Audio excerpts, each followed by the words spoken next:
Welcome back to Comic Yap.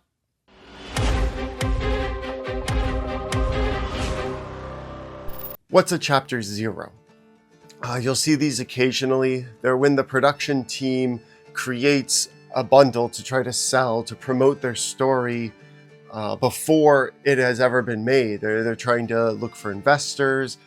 And a lot of the time it contains different dialogue. It's a condensed or gloss over version of almost the whole first season. So you're going to see things in there that you really shouldn't see until you get there. Maybe even like chapter 40 images. And you're like, why ruin a good story?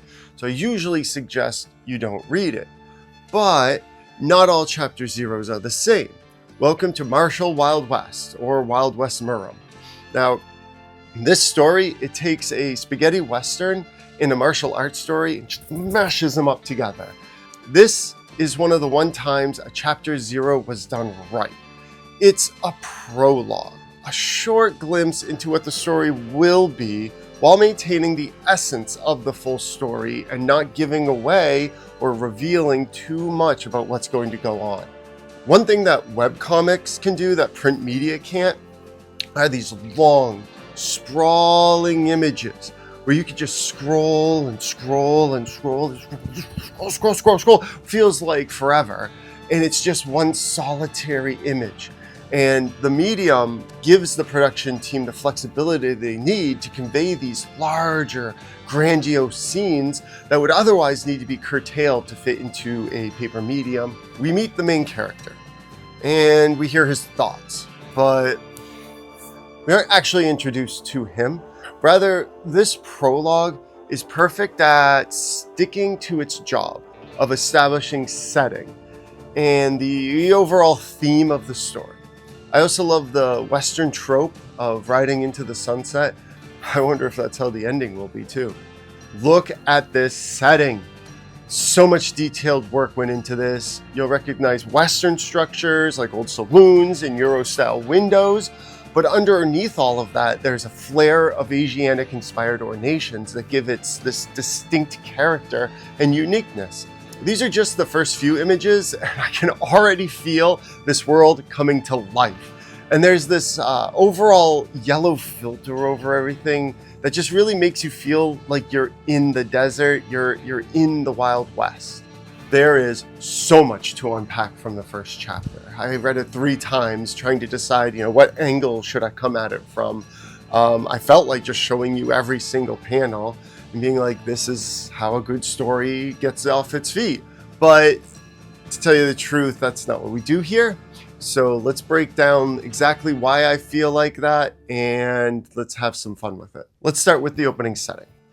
Yeah, we already went over the established location, but the majority of this chapter takes place inside a staple of a spaghetti western, and that's the saloon. Now, for those of you who've never watched an American western, these saloons are old-fashioned bars where drinking, gambling, just overall debauchery occurred on a regular basis. And this is also a place where the locals gather. Gossip is heard, you unwind, you get a hot meal. It's the perfect opening location for this story. If we hadn't read the prologue, this short shot of our main character's feet could be our first introduction to them. Why just show the feet? Well, you can tell a lot about a man by the slippers he wears in the desert. But all joking aside, this shows movement. And notice it's from left to right, with light on the left and darkness on the right. These subtle art directions clue the reader that there's someone walking from the outside while the outside is bright and warm. The inside of the saloon is not as friendly. First shot of our main character's face, they drew him dark, Chirashiro, covered by shadow that obscures his full features. When I look at him, I immediately see the melding of Western and Asian cultures. The style robes he wears, the gi under his Western gunslinger duster, the bamboo hat with a leather belt around his waist and one around his shoulder. Both his clothes and his accessories convey this unification of themes. And look at the swinging doors he just pushed aside to get into the saloon.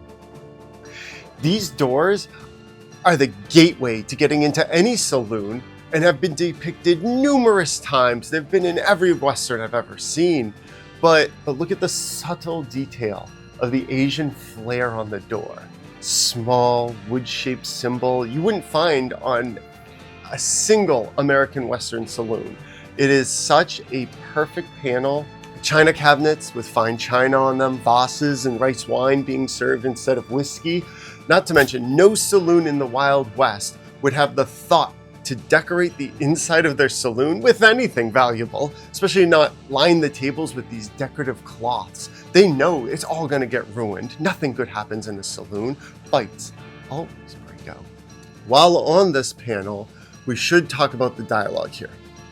Yes, it's telling instead of showing, but it does so quickly and precisely, giving just enough information to fill the reader in on the current affairs of the town, while also making the conversation feel natural. The classic trope of picking one's facial orifice to both discourtesy and disinterest in whatever is happening. We'll see a lot of this in other series, but here it shows that he has no respect for the man yelling at him. From the look in his eyes to the open, relaxed posture, everything about this man says he doesn't give a damn. And he doesn't give two dominoes about what the other guy is thinking and his temper tantrum. Quick fact, dominoes were invented by the Chinese in 1100 AD. Honestly, I thought they'd be playing mahjong. The orifice picking trope is always finished by gently blowing away whatever you picked out.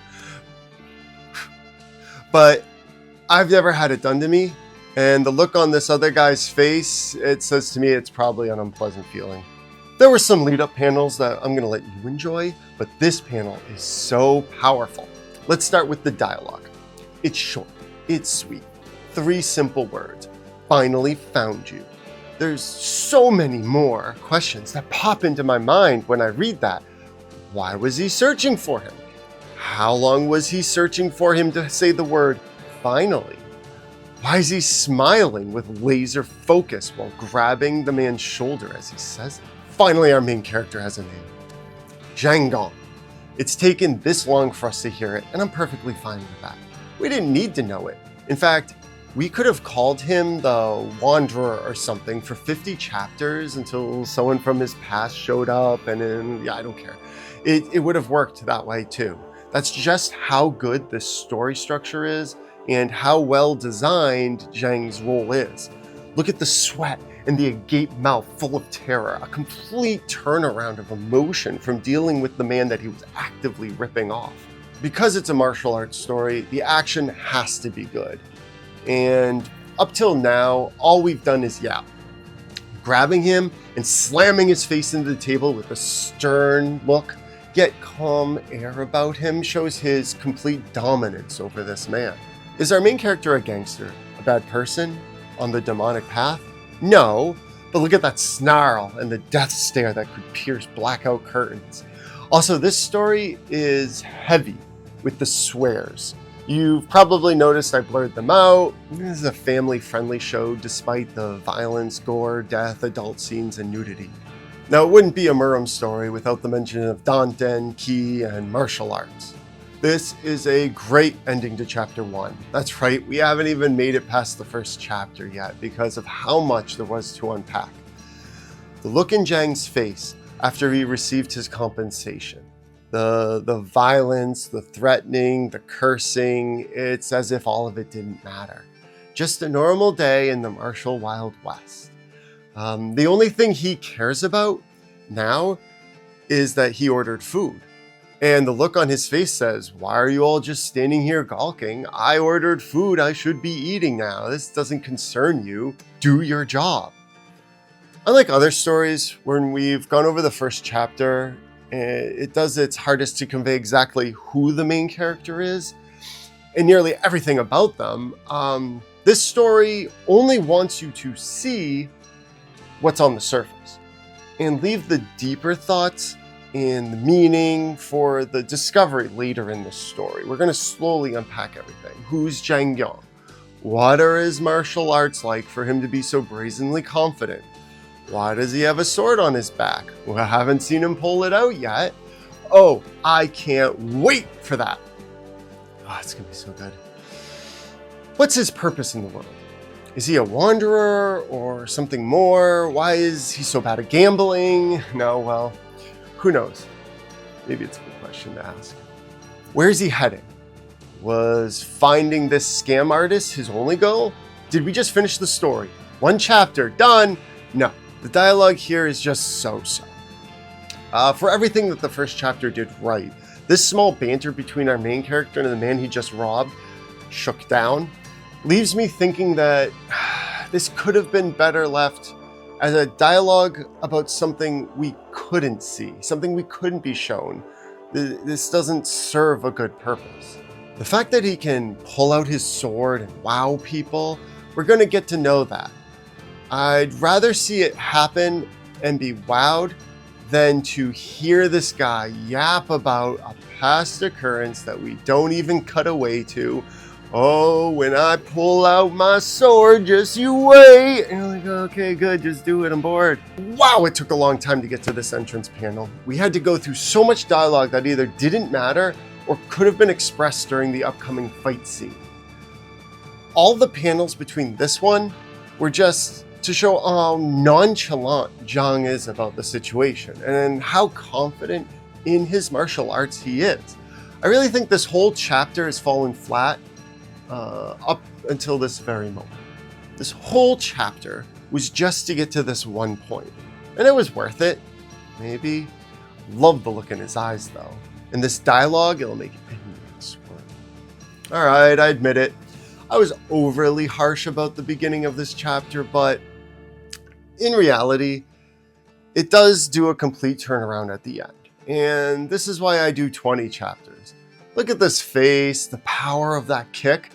I think that might be a tooth shooting out. Always leave on a cliffhanger. This is our first introduction to the Martial Alliance, a supposedly good faction that's fighting to keep the demonic martial artists at bay from the simple folk just trying to live off the land. Now, of course, their name was mentioned numerous times before this, but I love this image. To end on what looks like a martial badge, and it says martial, is just good phonetics. I chose this panel because I just love the face he's making while saying this.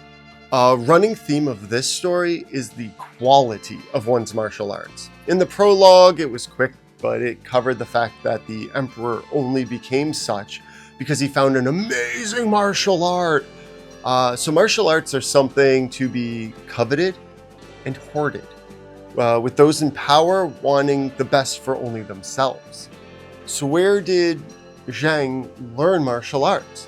It's a question that can answer just how strong our main character is and where his allegiances lie.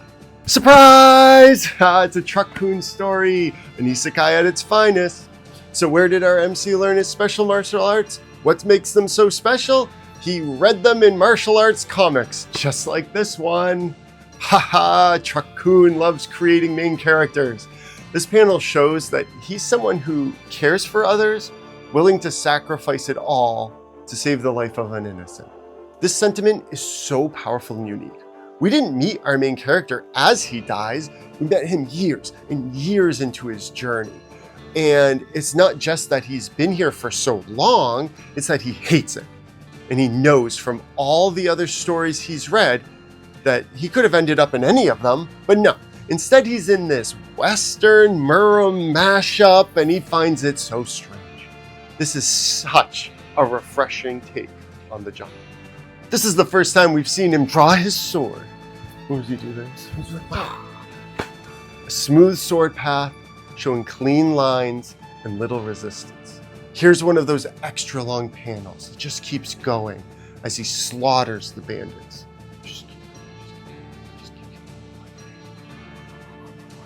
Everyone has come to realize just how strong Zhang is, but have we yet to see the depth of his strength? What other skills does he know? Despite all the jokes, it's a dark world, and Zhang knows it, and he knows what has to be done, and he doesn't hesitate to do it. He's clearly had years of experience being looked down on, growing up in this world. He's probably had people betray him, I mean, the very first episode, we went over how this guy cheated him and he's been chasing him. Like, it's not his first rodeo. I'm going to stop on chapter 7 and leave you with this image. Like most Marshall stories, we can expect more fighting, more characters, maybe a deeper understanding of who our main character is, Zhang, and his unique perspective of this world as someone from outside it. With 80 plus chapters out and every week, this story is deep into its second season. Marshall Wild West is a unique and entertaining addition to the reincarnation genre. I give it 4 out of 5 beheaded demonic practitioners. It's definitely worth the read, and hopefully by the time you finish, you'll have learned what it means to stay true to yourself while in the depths of adversity. But even if you don't, I'll be back next time with another comic review. Stay safe, keep on wandering. Cheers.